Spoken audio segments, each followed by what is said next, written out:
Bien, hermanos, muy buenos días. Bienvenidos a Tesoros del Cielo, a nuestra clase de Conociendo a Dios en la sección, el tema del evangelismo. Hoy estamos en nuestro día 5 y el tema va a ser Sembrando en terreno preparado. Sembrando en terreno preparado. Nuevamente quiero animarles a que no se desconecten de la clase. Sé que hemos topado temas un poco controversiales y puede causar un poco de confusión. Nuestra intención no es desanimarlos, sino más bien animarlos, no desanimarlos a que duden de su salvación, pero más bien que nos examinemos, ¿no? Y asegurarnos de que estamos en Cristo, ¿verdad? Solamente en Él y no confiando en otras cosas. Así que mediten las clases, estudienlas, no sean impulsivos, no se adelanten a juzgarlas antes de analizarlas bíblicamente. Así que con eso vamos a orar y vamos a empezar la clase de hoy. Gracias, Señor amado, por revelarte en las Escrituras, revelarte a través de tu Hijo, nuestro Señor Jesús. Queremos decir, como dijo Juan, vimos su gloria. Que podamos decir, hemos visto la gloria de Jesús en nuestras vidas, hemos comprendido su presencia y su derecho a ser Rey y Señor de todo, Señor. Queremos rendir nuestra voluntad, rendir nuestros planes, nuestros deseos, nuestra vida, Señor, a ti. Glorifícate en nosotros, Señor.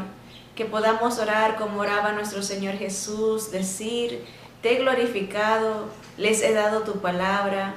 Señor, ese es nuestro deseo, que podamos decirlo igual, Señor, te he glorificado, les he dado tu palabra es verdad, santifícalos en tu verdad, Señor, ayúdanos sepáranos para ti en obediencia, sepáranos para ti, cúbrenos con la sangre de Jesús, Señor.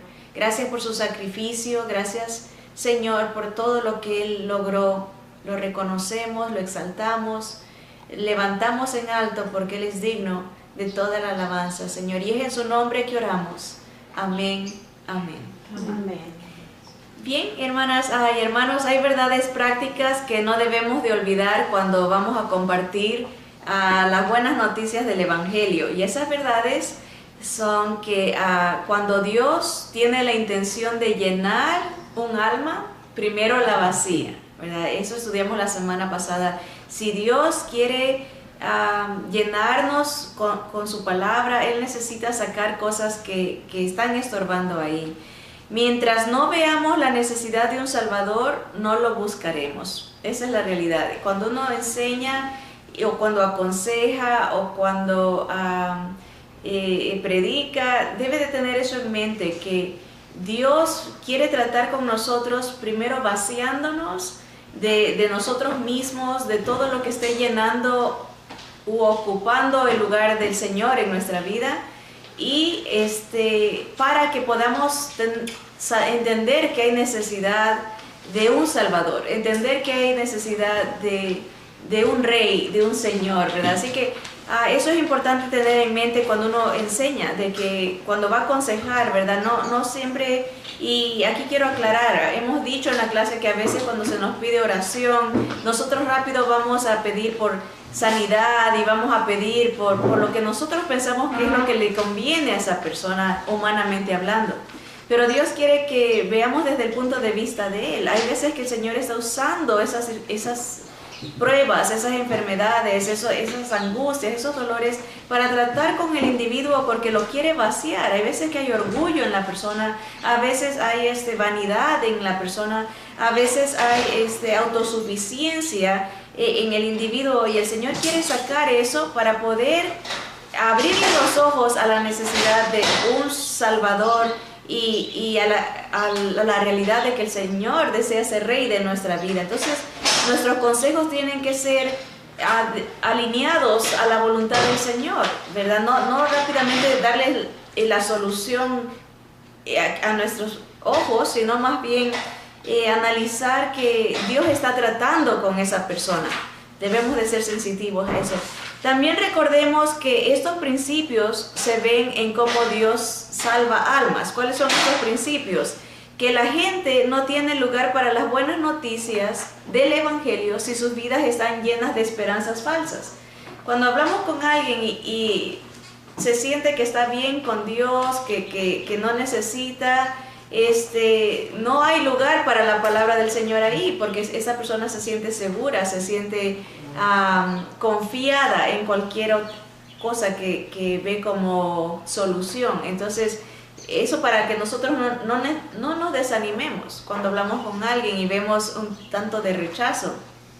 Ahí entendemos que el Señor, cuando salva almas, esos principios, Él a mucha gente siempre le preguntaba, por ejemplo, ¿quieres ser sano?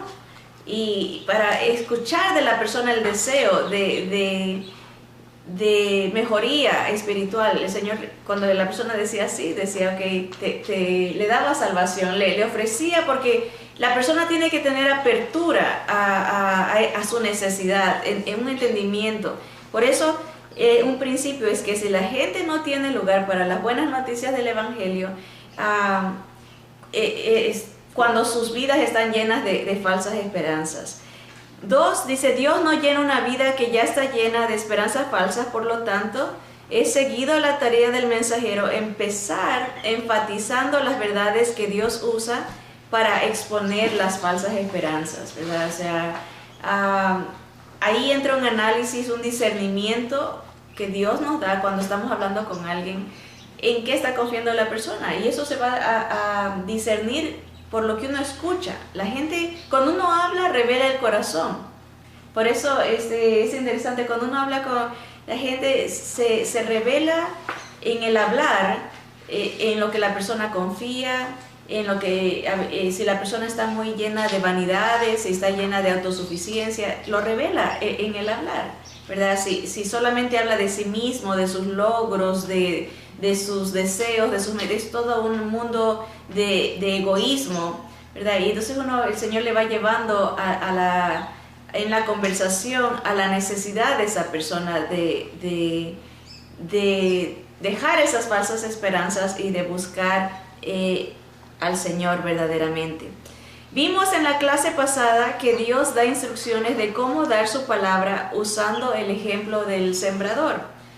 No se sembrará productivamente si el terreno está duro, si está impenetrable, lleno de maleza. Las palabras arar, labrar, romper, preparar, cultivar, abrir un corazón, es exponerlo a la ley de Dios. Vimos versículos donde dice Dios que hay que arar, hay que labrar el terreno para poder dar la palabra. ¿Y cómo hacemos eso? Cuando exponemos a la gente a la ley de Dios. Dios usa muchas herramientas para suavizar el terreno. A veces permite circunstancias difíciles. Es allí donde el testigo de Dios usará la ley de Dios para romper y penetrar el terreno del corazón, ¿verdad? O sea, cuando la persona está experimentando situaciones difíciles, nuestra tendencia rápida es querer decir, no te preocupes, todo va a salir bien, Dios te va a ayudar, Dios es bueno y Dios te va... y la idea es no saltarse a ese punto sin antes decirle, bueno, mira, medita, ¿no? Dios te está tratando contigo, hay algo que Dios te quiere enseñar, ¿verdad? Tratar de hacerlo analizar o hacerla analizar el por qué Dios está permitiendo esto, ¿verdad? No ofrecer la solución de ya Dios te va a sanar, vamos a orar para que Dios te sane, o Dios te va a proveer. Vamos a ver por qué qué te quiere enseñar Dios, y hablar con la palabra del Señor en esa circunstancia específica, ¿verdad? Obviamente sí vamos a orar por ellos, obviamente sí estamos para consolar a través de la palabra, pero dejar que Dios les hable, que no seamos nosotros los que rápido ofrecemos soluciones a nuestra manera de ver. Y eso pasa mucho, por ejemplo, cuando alguien pierde un familiar. Vemos que rápido la gente va a decir, que Dios lo tenga en su gloria. como que, y nosotros no podemos juzgar ni decir, ¿verdad? Pero queremos consolar, pero nos hemos mal acostumbrado a saltarnos ciertos pasos y tomar posturas que no nos pertenecen, ¿verdad? Por ejemplo, cuando oramos, sí, ya Dios te va a sanar. Nosotros no somos Dios para determinar cuál es la voluntad de Él. Hay veces que el Señor sana a la persona del otro lado de la eternidad. En otras palabras, se lo lleva y lo sana completamente.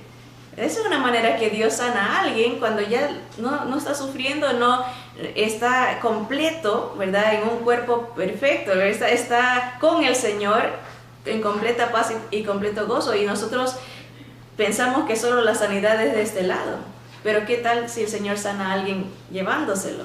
¿Verdad? Y queremos imponer nuestra voluntad en la manera como aconsejamos o como oramos, ¿verdad? Y el Señor dice, no, calmados, ¿verdad? Hay un proceso que el Señor está trabajando con cada individuo a través de las pruebas y a través de las circunstancias, y por eso debemos de pensar qué es lo que Dios quiere enseñarnos en cada circunstancia, y va a usar su palabra, la ley de Dios. Por eso vimos en Gálatas 3:20 que dice, de manera que la ley ha sido nuestro ayo, eso quiere decir nuestro maestro. La palabra de Dios, la ley de Dios exclusivamente nos lleva a Cristo, como dice aquí, la ley ha sido nuestro maestro para llevarnos a Cristo, a fin de que fuésemos justificados por la fe.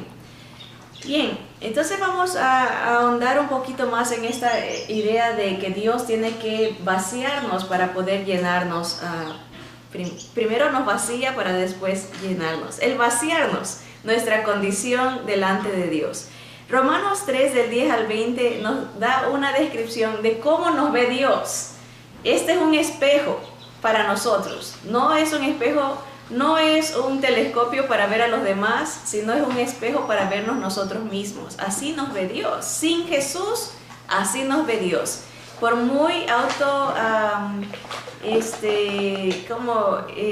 autoseguros o justificados que nos sintamos, Dios no nos ve como nosotros pensamos que nos ve. Vamos a ver cómo nos ve. Romanos 3:10. Del 10 al 20, dice el 10, como está escrito, no hay justo ni aún uno, no hay quien entienda, no hay quien busque a Dios, todos se desviaron, a una se hicieron inútiles, no hay quien haga lo bueno, no hay ni siquiera uno. Así nos está viendo Dios. Sepulcro abierto es su garganta, con su lengua engañan. Veneno de áspides hay debajo de sus labios, su boca está llena de maldición y de amargura. Sus pies se apresuran para derramar sangre, quebranto y desventura hay en sus caminos. Y no conocieron camino de paz, no hay temor de Dios delante de sus ojos. Pero sabemos que todo lo que la ley dice, lo dice a los que están bajo la ley, para que toda boca se cierre y todo el mundo quede bajo el juicio de Dios, ya que por las obras de la ley ningún ser humano será justificado delante de él, porque por medio de la ley es el conocimiento del pecado. En otras palabras, la ley, este espejo, nos revela cómo nos está viendo Dios, ¿verdad? Injustos, pecadores, ¿verdad? Engañadores, amargados, ¿verdad? Maldicientes, ¿verdad? Y puede que alguien diga, yo no maldigo a nadie, porque estamos pensando a lo mejor en malas palabras, ¿verdad? La realidad es que el origen de la palabra, por ejemplo, nosotros somos llamados a bendecir a Dios, decir bien de Dios, ¿verdad? Reconocer quién Él es, su todo poder, su toda sabiduría. Cuando decimos, por ejemplo, cosas como ay, esto que me fue mal, estamos maldiciendo, hablando mal de Dios. Esa es la idea. Cuando uno habla mal de alguien, lo está maldiciendo, no está diciendo cosas buenas de esa persona. y mucho peor cuando lo que está diciendo es mentira, ¿verdad? Por eso dice, toda la gente, su boca está llena de maldición, porque desde que nos levantamos, si somos observadores en el espejo de la ley de Dios, notamos que esta inclinación pecaminosa de hablar mal, de renegar, de murmurar, está ahí. Entonces el Señor así nos está viendo el Señor. Él dice, esta gente, ¿no? Todos se desviaron, no hay nadie bueno delante de Dios. Y sabemos, dice aquí, que la ley Dios la trajo para que para que toda boca se cierre. Porque la ley como espejo nos revela nuestra condición y no podemos justificarnos, no podemos decir Dios es mentiroso, porque ahí confirmamos que estamos mal. En el momento que tratamos de justificarnos y decir, no, yo sí soy buena persona, estamos mal diciéndole, estamos hablando mal de Él porque Él nos está diciendo que no lo somos. Entonces estamos contradiciéndolo. Entonces la ley tiene un propósito específico de revelarnos cómo nos ve Dios, de revelarnos a nosotros mismos cómo somos, ¿verdad? La ley expone el pecado escondido en nuestro corazón. La ley condena nuestro pecado y la ley agrava o exterioriza nuestros deseos pecaminosos. Justamente, nosotros no creemos en casualidades. Siempre que va a haber un estudio y a través de la semana el Señor me permite escuchar estudios o experimentar situaciones que me ayudan a comprender y a explicar mejor la clase. Una de las lecciones que estaba escuchando esta semana en un estudio era acerca de la lujuria, ¿verdad? Cómo David, por ejemplo, pecó, adulteró, mató, ¿verdad? Y después hubo consecuencias. Siempre el pecado trae consecuencias de sufrimiento. Aunque Dios perdona el pecado, las consecuencias quedan. El pecado, Dios nos libra del pecado en esta tierra, del poder del pecado más bien, pero no nos librará de la presencia del pecado hasta que estemos con Él, y esas consecuencias siguen, ¿verdad? Y como David pecó, se ve la consecuencia, se muere el hijo que tuvo con Betsabé en adulterio, ¿verdad? Y el pastor decía, ¿no? Así como toda cosecha se tarda un año, normalmente las consecuencias más graves del pecado se van a ver van a dar fruto en sufrimiento, ¿verdad? Pero el estudio seguía y llegaba al punto de uno de los hijos de David, llamado Amón, deseaba a una media hermana de él, tenía lujuria.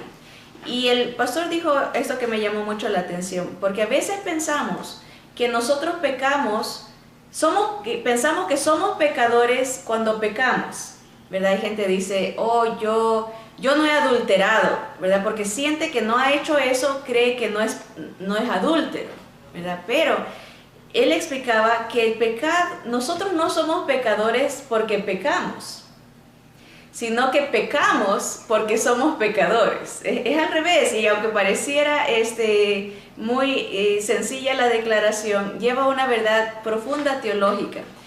Cuando nosotros pecamos, no es que caímos en esa, fue un accidente, sino que es la revelación de lo que somos verdaderamente, ¿verdad? Da a luz la concupiscencia, eso es lo que se llama la carne, la concupiscencia, da a luz el pecado. No es el pecado el que da a luz la concupiscencia. Mucha gente dice, hoy voy a tratar de ser espiritual, voy a tratar de ser buena persona delante de Dios, voy a tratar, cree que es un esfuerzo humano, ¿verdad? Y dice, no voy a pecar porque voy a tratar de no pecar. Pero no es el pecar el que nos hace pecadores, es nuestra concupiscencia, nuestra naturaleza de pecadores la que nos hace pecar, ¿verdad? Espero que esté claro. Ustedes hermanos, los que nos escuchan por el video, se pierden porque cuando terminamos la clase tenemos nuestros minutos de conversación o discusión en el tema, ¿verdad? Y podemos aclarar ciertas dudas, podemos ahondar en ciertos criterios, ¿verdad? Y a veces Siento que se queda en el aire muchas cosas, pero si tienen preguntas, los animamos. Tenemos nuestra página de Facebook, ahí nos pueden escribir. Estudio Bíblico Tesoros del Cielo, o también en el YouTube hay un espacio para comentarios después de cada video, o en cada video está esa sección. Pueden mandar sus comentarios, preguntas, lo puede hacer con confianza, ¿verdad? Así que si queda algo dudoso de esta idea, ¿verdad? Que es muy importante. No pecamos, no somos pecadores porque pecamos, sino que pecamos porque somos pecadores. Es como nos enseña la palabra del Señor. Entonces el Señor nos describe así. Así somos delante de Él cuando no tenemos al Señor Jesús como nuestro Señor, nuestra cobertura, nuestro Salvador, nuestro Redentor. Ahora, vamos a ver el paso a llenarnos. Ya vimos cómo nos vacía, revelándonos nuestra condición delante de Él.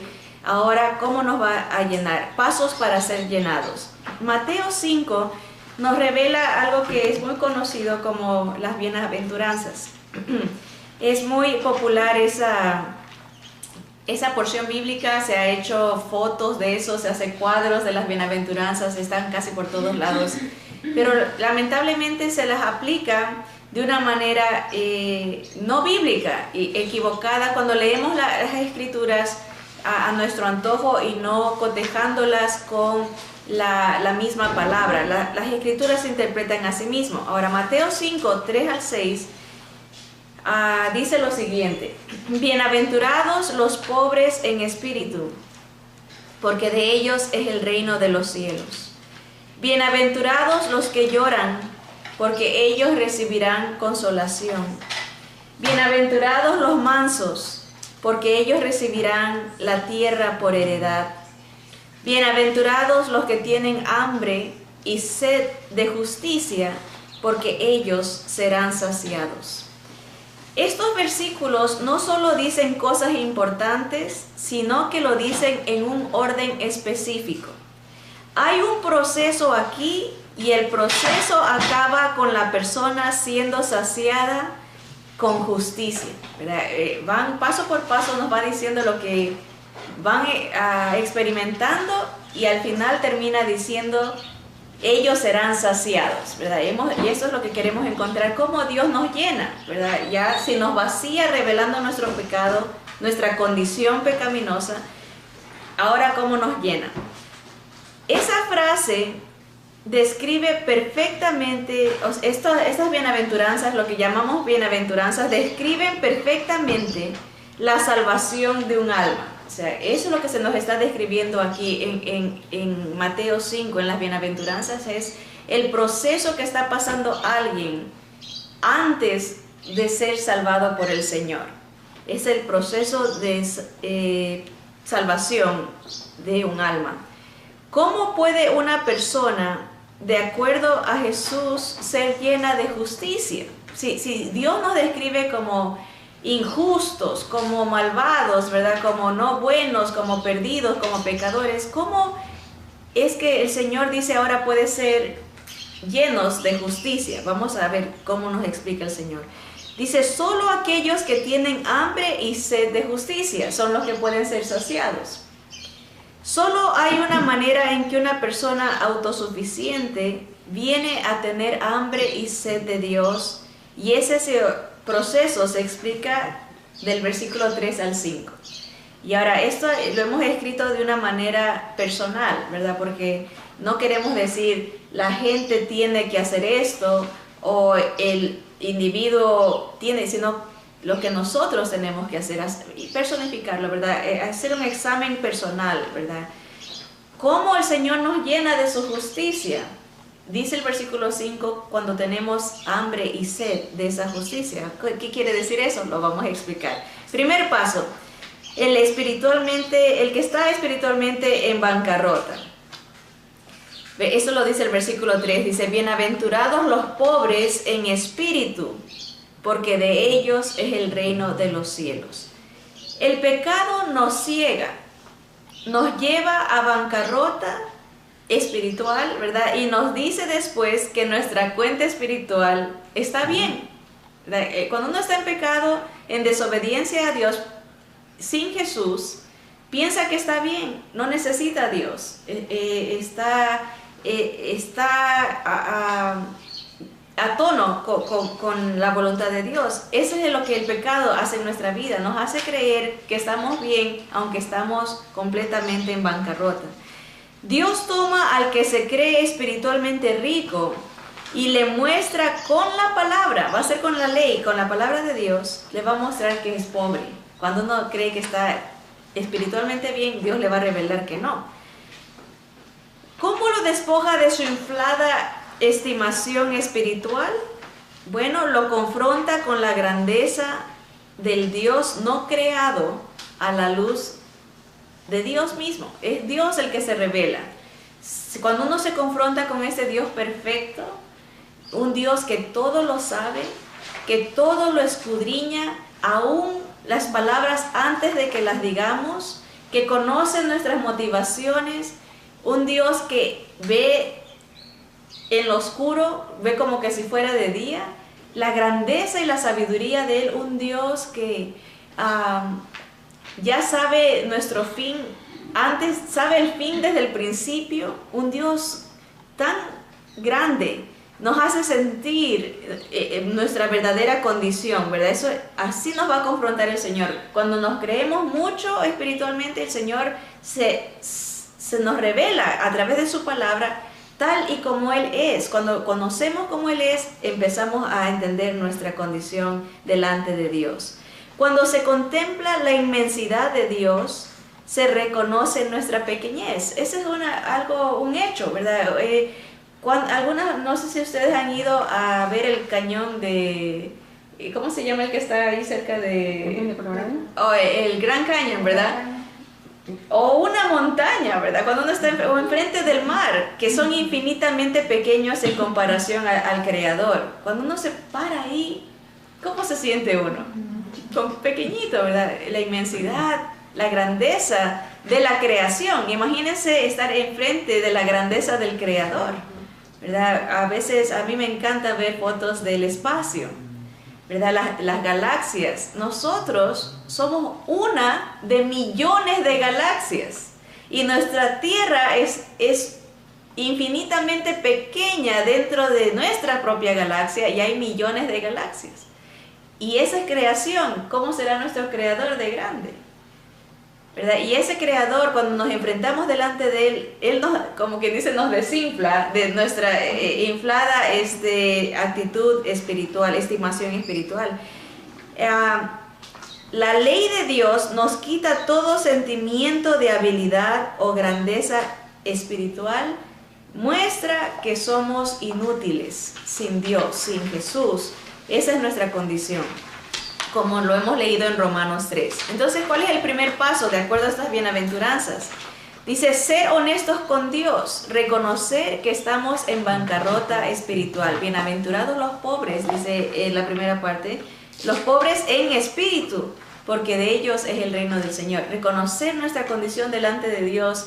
Sé que soy pecador, sé que mi presencia, mi pura presencia es ofensiva ante ti, ¿verdad? Dice las Escrituras que los ojos del Señor son límpidos. Él no puede ver el pecado.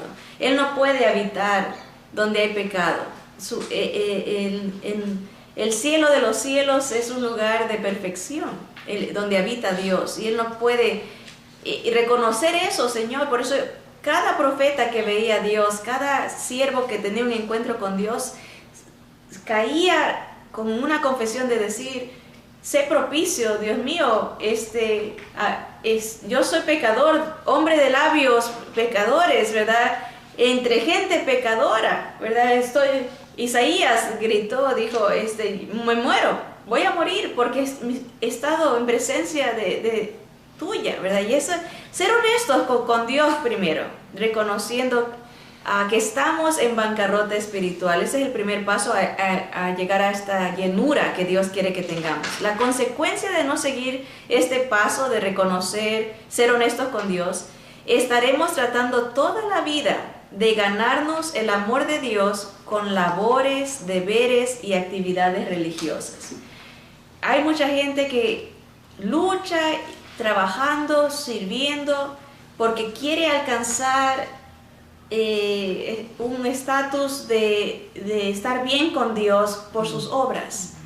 Pero Dios nos está viendo y hemos visto el espejo de una manera, y eso no va a cambiar hasta que tengamos la llenura de Jesús en nuestra vida, la presencia de Dios mismo en nosotros, que es lo que viene cuando pasamos por el nuevo nacimiento.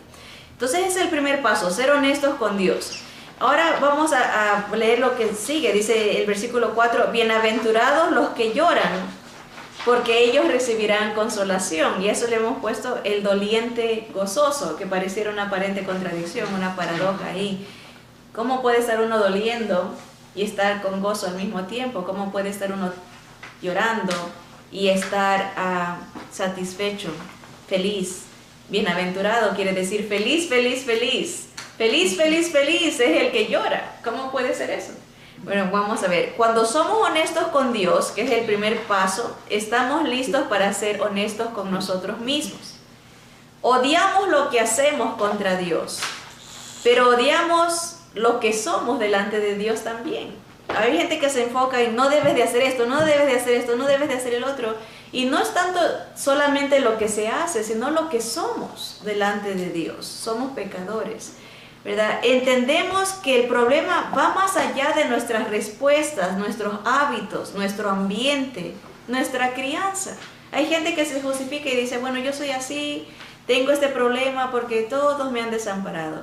O yo tengo este problema porque así me criaron, fue la culpa de mis padres. O yo tengo este problema porque aquí, como dice, el ambiente, ¿verdad? Estoy alrededor de gente, por ejemplo, los pandilleros, las mujeres que están en la cárcel, que han sido por el ambiente, porque le echamos la culpa a las circunstancias, ¿verdad? Pero debemos de ser honestos con nosotros mismos. Sí, primero somos honestos con Dios, reconociendo quiénes somos, y ahí sigue con nosotros mismos.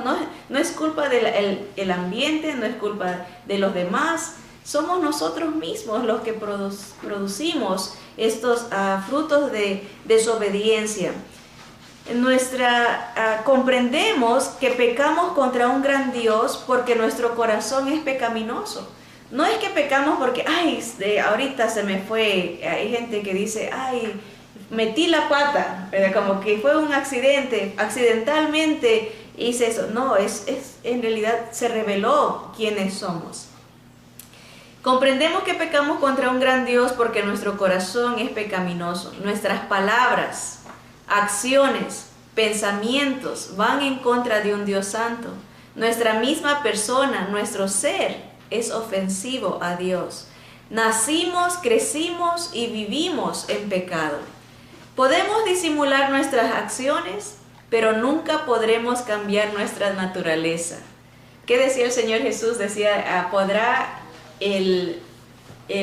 la persona de color, una persona negra, cambiar su color?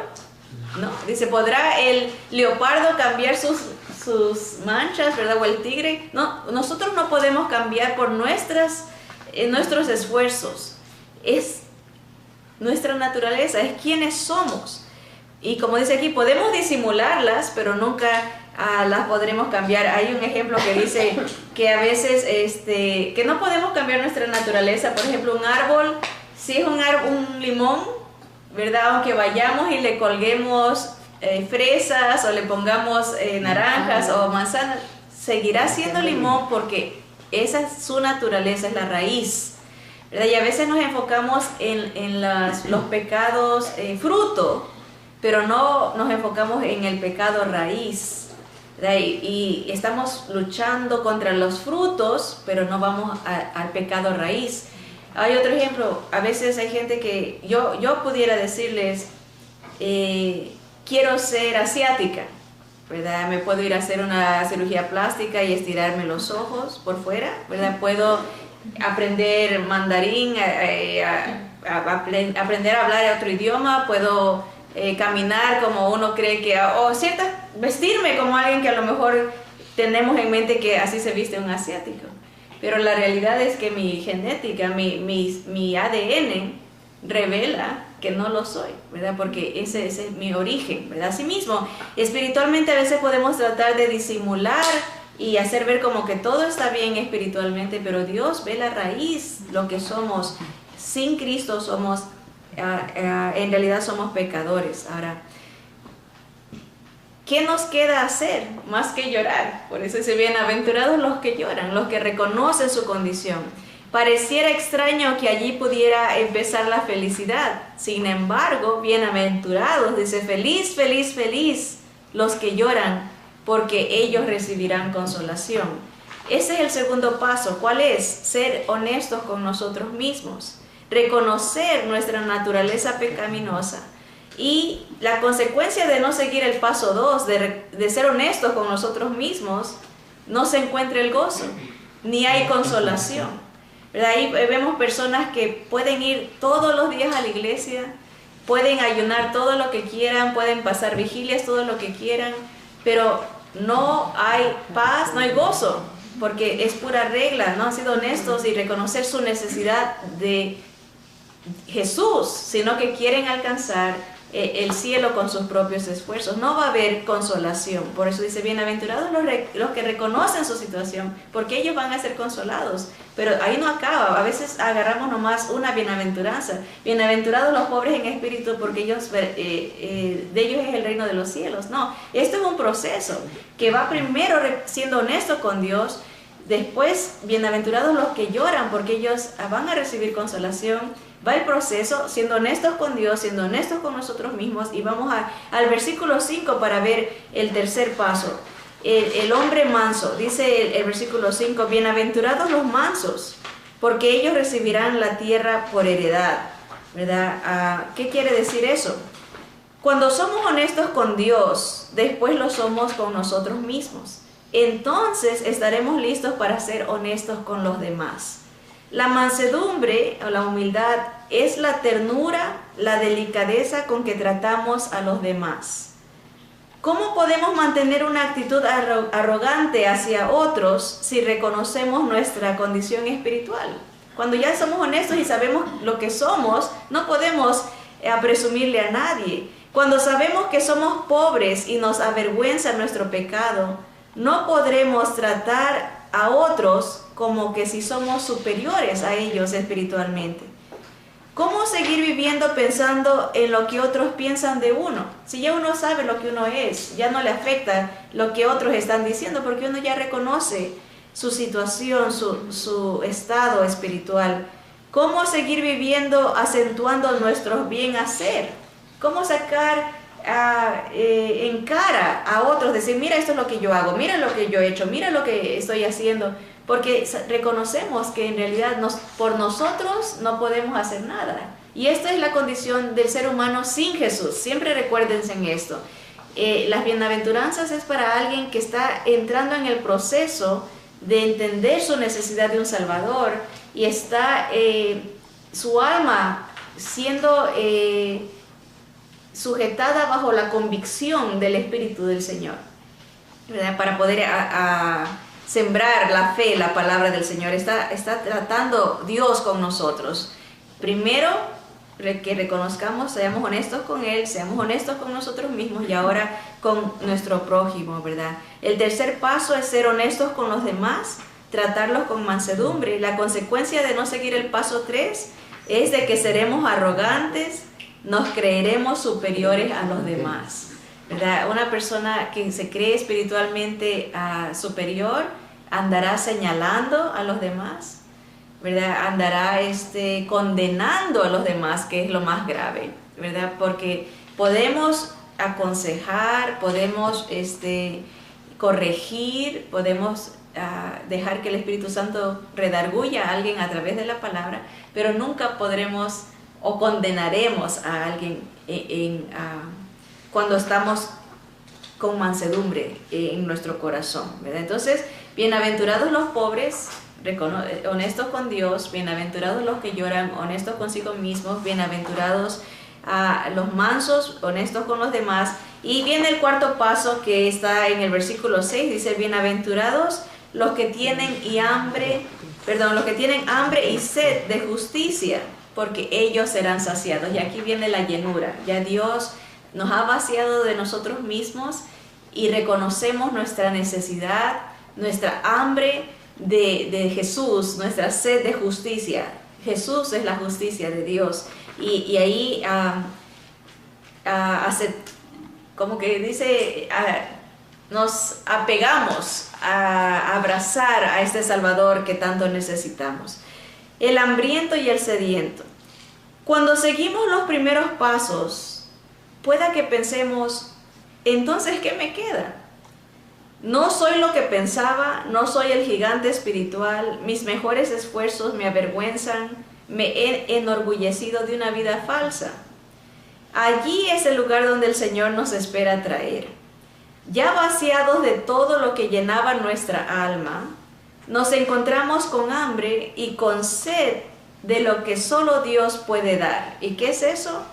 Justicia para con Él. Solo Dios nos puede declarar justos, perdonados. Solo Dios puede borrar nuestra cuenta. Solo Dios puede armonizar nuestra relación con Él. Solo Él puede satisfacer esa hambre y sed de justicia espiritual.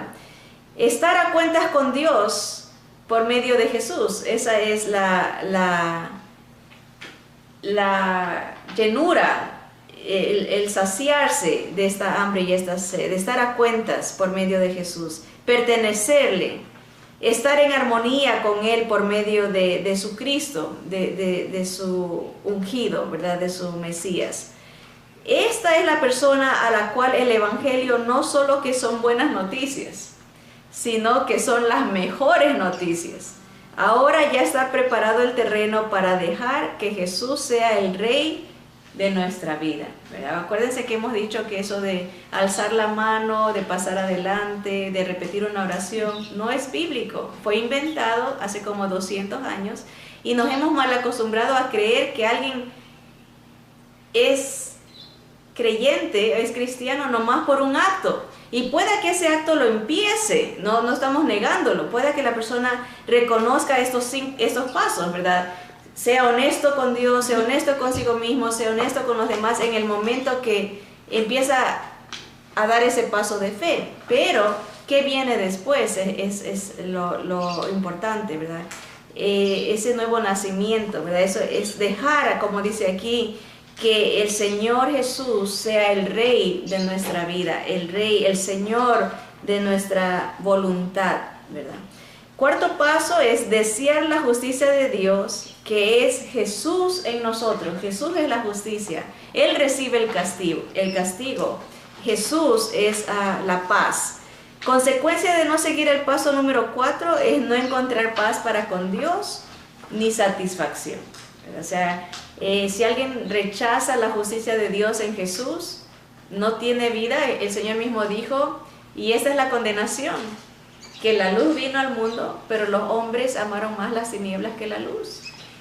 El Señor ya trajo su justicia, ya pagó la deuda, pero mucha gente dice, no, yo no quiero eso, yo quiero seguir con mis métodos, y entonces no se encuentra. Dice la palabra que somos justificados para con Dios por medio de la fe en nuestro Señor Jesucristo, ¿verdad? Así que no se encuentra la paz para con Dios si se rechaza ese regalo de Dios. Convicción precede a la fe. El vaciarnos del yo precede al llenarnos de Cristo Jesús. Convicción, ¿qué es esa palabra? Eso lo vamos a estudiar más detenidamente la próxima semana. Dice, ahora que entendemos estas verdades, tenemos que guardarnos de no aplicarlas mal, ¿verdad? Porque ya sabemos que tenemos que ser honestos con Dios, honestos con nosotros mismos, honestos con los demás. Así el Señor nos vacía y así podemos tener hambre y sed de la justicia de Dios, que es Jesús en nosotros. Pero convicción es eso. Todo este proceso se llama convicción.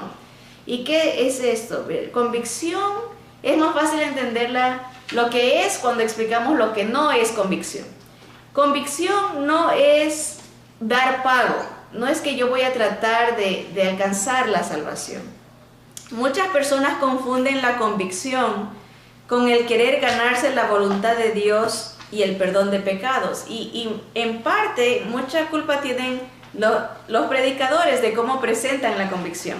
Sí, porque muchas veces se les dice a la gente que ha pasado por este proceso de ser honestos con Dios, honestos consigo mismo y desear la justicia de Dios, y se le dice, bueno, ahora tienes que hacer esto y tienes que hacer el otro, tienes que hacer esto, y si no haces esto y si no haces... Se le da una lista de reglas que la persona dice, no, yo no quiero esto, yo no quiero ir a la iglesia todos los días, yo no quiero que tengo que hacer eso, y que es una lista de reglas, ¿verdad? Y eso porque mucha gente cree que eso es convicción. Tienes que dar un pago, tienes que sacrificarte haciendo esto y el otro. Ahora, no nos confundamos. Sí va a haber frutos de obediencia a la palabra de Dios cuando uno es una nueva criatura, nuevos pensamientos, nuevos deseos, nuevas inclinaciones, porque ya Dios no nos ve como en el espejo original, sino que ahora ve a su Hijo Jesús. Y Jesús nos imparte de su gloria, nos imparte de su justicia, nos imparte de su santidad, de su perfección. Nos declara perfectos para empezar. Entonces va a haber cambios, obviamente, pero no como condiciones para alcanzar la salvación, sino como consecuencias de tener la salvación. En el pasado hemos hablado de esta fórmula que muchas veces se confunde. Hay gente que cree que es Jesús más obediencia es igual a salvación. Pongan atención a esto porque también parece muy sutil el cambio, pero muy real. Gente cree, si tengo a Jesús más mi obediencia es igual a salvación. Eso no enseña la Biblia, es incorrecto. Lo correcto es Jesús más salvación es igual a obediencia. Cuando tenemos a Jesús y la salvación que Jesús nos da, automáticamente va a haber frutos. Jesús más salvación, la salvación de Jesús es igual a obediencia. Jesús mismo lo dijo, fuera de mí nada podéis hacer. Yo quiero que tengan mucho fruto, y el que quiere tener mucho fruto tiene que permanecer en mí. Jesús más salvación es igual a obediencia. No es Jesús más obediencia es igual a salvación, ¿verdad? Así que quede aclarado eso. Entonces, la convicción no es querer dar un pago para alcanzar la salvación. Muchas veces se encuentra difícil aceptar que no hay nada que podamos agregar al pago que ya dio Jesús por nuestra salvación. Nos cuesta trabajo. Eso es parte de nuestra naturaleza pecaminosa de creernos muy especiales, muy espirituales. Queremos agregarle a lo que ya Jesús hizo por nosotros, ¿verdad? Ahora, otro peligro es confundir la convicción con el llenar nuestra vida de autojusticia. Esta es la tendencia de querer arreglarnos nosotros mismos. Hay gente que dice que entiende este proceso de ser honestos con Dios, honestos consigo mismo, entiende su naturaleza pecaminosa, pero dice, ahora voy a tratar, ahí está la palabra el yo voy a tratar de vivir una vida agradable a Dios, con esfuerzos, ¿verdad? Y hay gente que dice, me voy a arreglar. Por eso hay otros que dicen, yo no voy a ir a la iglesia, no me voy a acercar a Dios hasta que haya arreglado mi vida. Y la mala noticia es que la realidad es que eso nunca va a pasar. Nunca vamos a poder arreglar nuestra vida por nuestros esfuerzos. Por eso necesitamos nuestro Salvador. Por eso Él nos vacía, que entendamos nuestra condición para que corramos hacia Él, lo abracemos a Él y dependamos de Él. ¿Verdad? Esto se descubre. ¿Cómo podemos saber si alguien cree que la convicción es esto de quererse arreglar a sí mismo? Se descubre fácilmente cuando vemos los síntomas. Cuando vemos a alguien que no está cercano o apegado a Jesús, será gente que hace mucho por servir, pero no aman a Jesús en sí, aman los ministerios. ¿Cómo se sabe? Porque en su tiempo libre no hablan de Él, no le cantan a Él, ni piensan en Él. Una manera de saber cómo verdaderamente somos nosotros es cómo somos en nuestro hogar. ¿verdad? Y esto es un pensamiento bastante profundo, ¿verdad? ¿Cómo somos en lo secreto? Si en lo secreto, por ejemplo, no pensamos en la voluntad del Señor, sino en satisfacer nuestra carne, si en lo secreto no le damos importancia a la palabra del Señor y más importancia le damos a otras cosas, ¿verdad? Horas de horas dedicadas a cosas que se van a perecer, no son eternas, ¿verdad? Se descubre verdaderamente dónde está nuestro corazón. Sí, y una persona que cree que la convicción es arreglarse a sí mismo, es una persona que va a hacer mucho trabajo, muchos ministerios, mucho servicio, pero sin una relación personal con el Señor. Este tipo de personas aman las reglas. Eso es una característica de alguien que tiene este concepto equivocado de lo que es convicción. Son impacientes con los demás, porque siempre están controlando, porque no están a mi estatus. Tengo que ver quién no hace las cosas como yo digo, ¿verdad? Y tiene que siempre haber ese control, ¿verdad? Y estudiaremos más acerca de la convicción en la próxima clase, porque eso es importante, porque es el proceso como Dios salva un alma.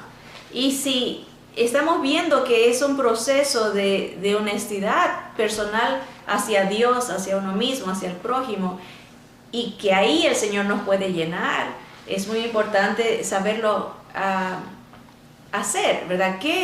¿Cómo viene la convicción? Es importante, y tenemos un versículo aquí que nos ayuda a entender cómo llega la convicción. Hemos hablado un poco acerca de la ley de Dios. La palabra de Dios nos va a traer esa convicción. La fe viene por el oír la palabra de Dios, no por el regaño, ni las reglas, ni la estrictez. No, viene por escuchar la palabra. Empieza el Señor a trabajar en mi corazón, empiezo a ser honesta con Él, conmigo mismo, con los demás, y el Señor me transforma. Juan 16, del 7 al 13 dice: pero yo os digo la verdad. Está hablando el Señor Jesús. Os conviene que yo me vaya, porque si no me fuera, el Consolador no vendría a vosotros. Mas si me fuere, os lo enviaré. Y cuando Él venga, el Espíritu de Jesús, es el Espíritu de Jesús, Él convencerá al mundo de pecado. Ese es el primer trabajo del Espíritu del Señor. No es hacernos hablar en otras lenguas. El trabajo del Espíritu es convencernos de pecado, porque tiene que empezar vaciándonos para poder usarnos. Tiene que empobrecernos espiritualmente en nuestra visión para poder darnos riqueza espiritual. El Espíritu Santo es el que convence de pecado, de justicia, o sea, nos convence de Jesús y de juicio. 3 cosas importantes que hace el Espíritu del Señor en nuestra vida. Versículo 9 dice: de pecado, por cuanto no creen en mí. Esa es una evidencia de la gente que rechaza al Señor, es porque está en pecado, no quiere la soberanía de Dios, no quiere el reinado, el señorío de Cristo, no lo quiere, quiere ser su propio Dios, su propio rey. Ahora, el versículo 10 dice: de justicia, por cuanto voy al Padre y no me veréis más. ¿Qué quiere decir esto? El Señor dice: voy a morir, voy a resucitar, me voy a ir. Va a haber una obra, y esa es la justicia que se va a cumplir en mí. Eso está diciendo, el Espíritu Santo les va a revelar su condición, el pecado, porque me rechazan, les va a revelar a mí mismo, a Jesús, su obra, lo que Él hizo por nosotros, la justicia de Dios en Él, sobre Él, y dice: y de juicio, por cuanto el príncipe de este mundo ya ha sido juzgado. Ya hecho está, dijo el Señor, ya se pagó la deuda, se venció al enemigo, ¿verdad? Algún día veremos el efecto de ese poder cuando toda rodilla se doble delante del Señor y toda lengua confiese que Él es Señor, para gloria de Dios Padre, ¿verdad? Ya está hecho, ¿verdad? Ese es el juicio.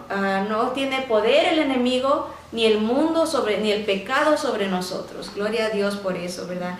Versículo 12 dice el Señor: aún tengo muchas cosas que deciros, pero ahora no las podéis sobrellevar, no las van a entender, porque todavía no había bajado el Espíritu del Señor, ¿verdad? A los discípulos no tenían el privilegio que ahora nosotros tenemos. Lo tuvieron después de unos cuantos días, pero en este punto, cuando el Señor dice esto, no podían entender tanta sabiduría espiritual. Versículo 13 dice: pero cuando venga el Espíritu de verdad, Él os guiará a toda la verdad, porque no hablará por su propia cuenta. Esto es muy importante. El Espíritu del Señor nunca va a revelar nada que vaya en contra de la palabra del Señor.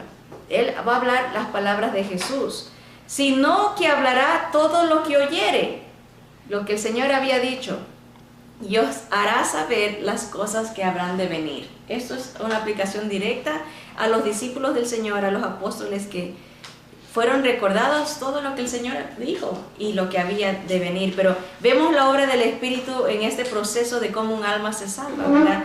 Nos convicta, nos redarguye, nos convence de pecado, de justicia y de juicio, revelándonos la persona de Jesús, haciéndonos ansiar, tener hambre de Él, sed de su justicia, de su presencia, y llevándonos a un rendimiento de nuestra voluntad y de nuestro ser al Rey de Reyes y Señor de Señores. Ese es el proceso de salvación. No es un acto de un solo momento, es una vida entregada que comprende la verdad de que Jesús es el único Salvador y el único Rey, el único Señor, Rey de Reyes y Señor de Señores. Que Dios nos ayude a entender esta verdad y a vivirla diariamente para la gloria de Cristo. Que el Señor los guarde. Adelante con el Señor.